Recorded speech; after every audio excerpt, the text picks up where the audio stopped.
Pelonjakan kasus positif virus corona di Amerika kini beralih ke daerah Midwest atau Barat Tengah. Is that we're starting to see in Ohio, Kentucky, Tennessee, Indiana, that inkling of a percent increase of cases that are positive. That's a warning sign that you might be seeing a surge. Kebanyakan negara bagian di daerah Barat Tengah ini tidak melihat jumlah kasus positif COVID-19 yang signifikan sebelumnya.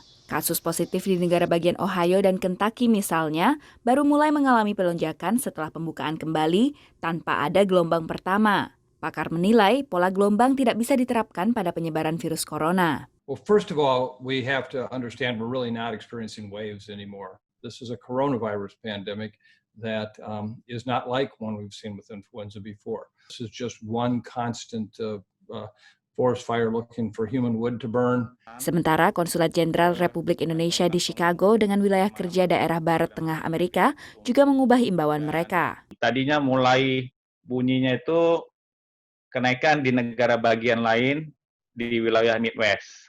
Kita langsung rubah lagi himbauan kita untuk lebih menyadarkan masyarakat kita bahwasanya sekarang Midwest ini.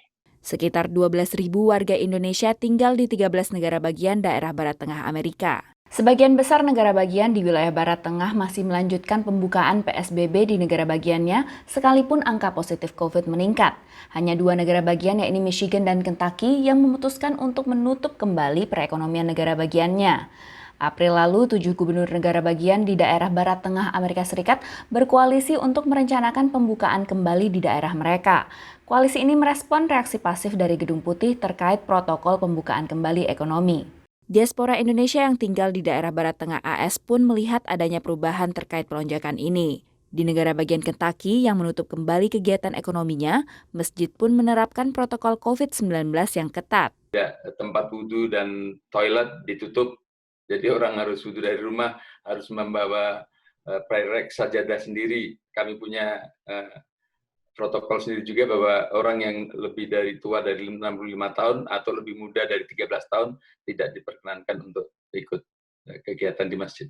Namun mereka bersyukur bisa menghadapi pelonjakan ini dengan lebih siap. Banyak sih stoknya kalau hand sanitizer ya. Masker juga saya lihat sudah tersedia. Tidak kayak dulu saya tanya masker nggak ada gitu kan, sekitar 2 bulan yang lalu, tapi barusan saya lihat sudah tersedia, Mbak.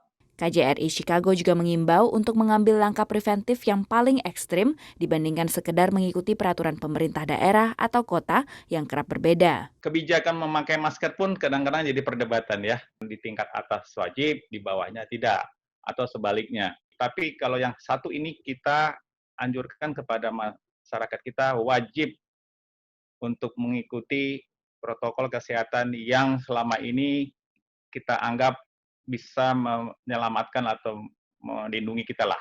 Sedikitnya 34 negara bagian di AS dan daerah khusus ibu kota Washington DC mewajibkan warganya menggunakan masker dengan hukuman denda bagi warga yang melanggar. Dari Washington DC, Virginia Gunawan, VOA.